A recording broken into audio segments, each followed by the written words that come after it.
Bonsoir, bienvenue sur Radio Sensation. Dans le MAC concernant l'immobilier, nous parlerons des diagnostics obligatoires. Deux experts en immobilier pour m'accompagner dans cette émission. Xavier Ruher, courtier en prêt immobilier à Bernay, bonsoir. Bonsoir Pascal. Jacques Cernet, agent immobilier à Bernay, bonsoir. Bonsoir Pascal. Pour pouvoir vendre sa maison, son appartement, nous allons parler des diagnostics obligatoires à réaliser par le vendeur pour l'acquéreur. Faisons un zoom sur ces documents qui précèdent la signature d'un compromis de vente. Quels sont les spécialistes en la matière? Quelle est la durée de validité de chaque diagnostic? Quel est leur budget de ces diagnostics exactement? Le vendeur paye. Donc, on va parler d'un diagnostic, je ne vais pas faire de jeu de mots, mais qui fait jaser un peu dans les chaumières, c'est le DPE, messieurs. Donc, je vais m'adresser à l'agent immobilier qui va nous parler et nous expliquer et nous décrypter le DPE. Alors, le DPE, comme son nom ne l'indique pas, c'est le diagnostic de performance énergétique. C'est-à-dire qu'il est censé faire une image à un instant T de la consommation énergétique du logement.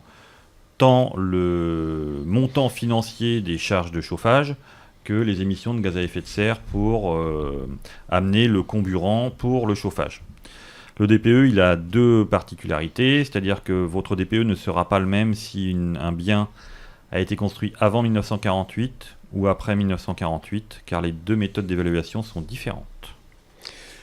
Donc ce DPE, est-ce que vous, en tant que neuf, quand vous financez du neuf, est-ce que ça existe aussi le DPE ou d'une autre manière? C'est d'une autre manière. Dans le neuf, c'est complètement d'une autre manière. À cette heure-ci, toutes les maisons construites dans le neuf doivent être aux normes RT 2012. Donc forcément, on est sur de l'économie d'énergie qui est déjà très très appuyée. Après, quand on finance de l'ancien, le DPE peut aussi avoir son importance. C'est très rare qu'une banque me le demande, mais ça peut arriver que moi je le demande aux clients quand je vois qu'on a par exemple ce qu'on appelle un saut de charge. Il paye un petit loyer, il va payer un gros crédit, comment il va faire pour joindre les deux bouts? Le DPE peut m'aider à montrer que la maison est très économique en énergie, la future maison, et qu'à cette heure-ci, il y a des factures de 1 000 € de fuel tous les 2 mois. Ça peut nous aider. Alors, est-ce que il y a des barèmes? Comment on sait? C'est des lettres? C'est des couleurs? Comment on sait de l'habitation? Comment elle est? Alors, ce sont des barèmes, un peu comme sur les frigos ou comme sur les voitures, sur l'énergie. Et selon la lettre du DPE, pour compléter, il faut savoir que si on a un DPE trop mauvais, on peut se couper de certaines aides, notamment les prêts 1% patronaux. Donc ça, il faut le savoir. Et après, c'est des critères qui ont été définis au niveau de l'Europe, et selon les régions, vous n'aurez pas les mêmes lettres pour le même type de chauffage, car il y a des coefficients multiplicateurs. Je ne vais pas rentrer dans le détail exact, mais si je résume, vous aurez toujours une plus mauvaise lettre en chauffage électrique qu'en chauffage fuel ou gaz, mais pas nécessairement moins de consommation ou plus de consommation. Dans le neuf, Xavier, je suppose que vous avez parlé de la RT 2012, c'est-à-dire les nouvelles normes. La RT 2012, elle est en place depuis 2013. Elle est obligatoire de toute façon pour pouvoir faire construire, avoir un permis de construire à cette heure-ci. La maison doit être prévue pour être aux normes RT 2012. Quand vous passez par des gros constructeurs, ce qu'on appelle des CCMistes, donc des gens qui proposent des contrats sur plan, automatiquement, ils sont forcément aux normes. Et ils vont faire un sondage, on va dire qu'une quinzaine de % des maisons qui vont être construites par ce constructeur vont être sondées. Il va y avoir un expert qui va venir sur place et vérifier que les normes sont bien respectées. Donc ça veut dire qu'en clair, en matière de DPE, on est au top du top en fait. On peut pas être mieux, quoi. On est sur des excellentes notes. Après, la RT 2012, c'est pas non plus une maison complètement passive, mais c'est déjà très économique. Très bien pour le DPE. Nous allons passer aussi au deuxième diagnostic. Je rappelle que diagnostic obligatoire, bien évidemment. Après, il y a des dates, mais Jacques va nous le dire. Le diagnostic amiante, Jacques. Le diagnostic amiante, obligatoire pour tous les biens qui ont été construits avant le 1er juillet 1996. Si ça a été construit après, on n'est pas censé avoir de l'amiante. Cependant, il y a des cas exceptionnels, il y a peut-être des matériaux qui restaient, ou des bâtiments annexes qui ont été mis sur une propriété récupérée qui contenaient de l'amiante. Ce diagnostic, il a évolué plusieurs fois, et au jour d'aujourd'hui, les diagnostics qui restent encore valables sont les diagnostics qui ont été réalisés après le mois de juin 2013 de mémoire, mai ou juin 2013. Car à partir de cette date, on va prendre l'ensemble du bien pour diagnostiquer s'il y a des éléments contenant de l'amiante et avec tous les matériaux. Quand je dis l'ensemble, c'est intérieur et extérieur.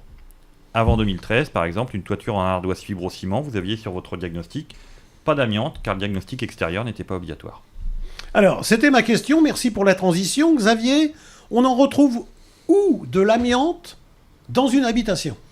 La plupart du temps, c'est dans des anciennes isolations, par exemple. Mais 9 fois sur 10, là où on trouve de l'amiante, c'est simplement sur le fibrociment au niveau des toitures. C'est là que c'est le plus récurrent et le plus fréquent, parce que c'est des endroits où tant que c'est pas abîmé, tant que c'est pas cassé, c'est vrai que c'est des trucs, ça tient très longtemps, donc on n'a pas... Ça peut se conserver pendant 50 ans, 60 ans, donc ça, l'amiante, au niveau des toitures, on va encore en avoir pendant au moins 20-30 ans devant nous. Alors, on a une question de Joseph qui nous dit « Je fais des travaux de réparation sur ma toiture. Il faut que je démonte cette amiante, puisque apparemment c'est une toiture amiantée. Que faire de cette amiante ? Je la mets dans mon jardin, je l'enterre, je la dépose où ? Il y a certaines solutions locales qui consistent à creuser un trou, faire une chape de béton et on enferme l'amiante. Maintenant, la législation ne sait pas tout à fait ça. Si vous faites refaire votre toiture, alors soit vous le faites vous-même et après, à vous de prendre en charge le retraitement de l'amiante. Certaines déchetteries peuvent en prendre une quantité, sinon après, il va falloir payer le retraitement de l'amiante. Et si vous le faites faire par un professionnel, dans son devis, il doit être informé qu'il y a de l'amiante sur le chantier qu'il va faire, et à lui de prendre toutes les précautions et de vous compter dans son devis les coûts de retraitement de l'amiante pour que vous en soyez débarrassé. Et il y a dans la région, prenons le cas de Bernay par exemple, il y a des endroits où on peut déposer ça en tant que particulier ou professionnel ou pas ? Alors vous avez le droit jusqu'à 1 tonne par an à la déchetterie de Beaumontel. Par contre, maintenant, ça a un petit peu changé, c'est-à-dire qu'il faut acheter des sacs, des bags spéciaux pour amiante, aller les chercher, vous revenez chez vous, vous remplissez ces bags et vous les ramenez à la déchetterie de Beaumontel. Mais c'est 1 tonne par an. D'accord pour la couverture. Maintenant, à l'intérieur, où est-ce qu'on peut retrouver de l'amiante à l'intérieur de la propriété ? Vous allez pouvoir en retrouver sur des revêtements de cheminée, ce qui couvrait par exemple pour le bois ou pour de l'isolant. Vous allez pouvoir en retrouver sur certaines dalles, entre guillemets, de sol en PVC, sur certaines colles et sur certaines parois aussi. Dans des maisons, on mettait des parois pour faire de l'isolation qui contenaient de l'amiante. Voilà en gros, et certains flocages aussi. Flocage, j'explique, une projection. Alors dans les maisons c'est plus rare, peut-être dans les sous-sols. Si je cite le cas par exemple de Jussieu, la faculté où il y avait beaucoup de projections pour isoler, là c'était assez dangereux et on retrouvait de l'amiante dans ces flocages. Oui, parce que si on revient sur des propriétés qui ont été construites dans les années 60-70, en fait, on ne parlait pas du tout de ça. Non, et l'amiante d'aujourd'hui n'est pas dangereuse sous toutes ses formes. Il ne faut pas non plus en avoir peur. C'est pas parce qu'on a de l'amiante dans un diagnostic que la maison ne vaut rien. L'amiante qui est vraiment dangereuse, c'est quand vous quand vous détruisez ces matériaux, quand vous les coupez, quand ils partent en lambeaux, quand ils partent vraiment en tout petits débris, en fines particules, que vous risquez d'inhaler. C'est là que ça devient dangereux. Une toiture avec des plaques de fibrociment avec de l'amiante dedans, tant que personne monte sur le toit et s'amuse à les casser ou à les scier, il n'y a pas de risque. Un conduit d'évacuation de cheminée pour une chaudière, par exemple, en fibrociment, qui est assez courant, sauf si vous vous amusez à taper à coups de marteau dessus, il n'y a pas de risque particulier. Après, à l'intérieur de la maison, si on ne veut pas le détruire parce qu'on a peur, on peut faire un coffrage, c'est-à-dire qu'on enferme à l'intérieur d'un coffrage bois ou autre cette amiante. Alors elle est toujours présente, mais même si elle se le détériorait, elle n'a plus de possibilité de se répandre dans la maison. Merci messieurs, on arrive au terme de cette émission. Merci Xavier d'avoir accepté l'invitation. Merci Pascal. Merci Jacques d'avoir également accepté l'invitation. Merci Pascal. Vous pouvez retrouver ce mag en audio et vidéo sur notre site radiosensation.fr. Rendez-vous mercredi prochain, 19h35, après le Flash Info Régional, pour une nouvelle émission, l'immobilier en question. Très bonne soirée.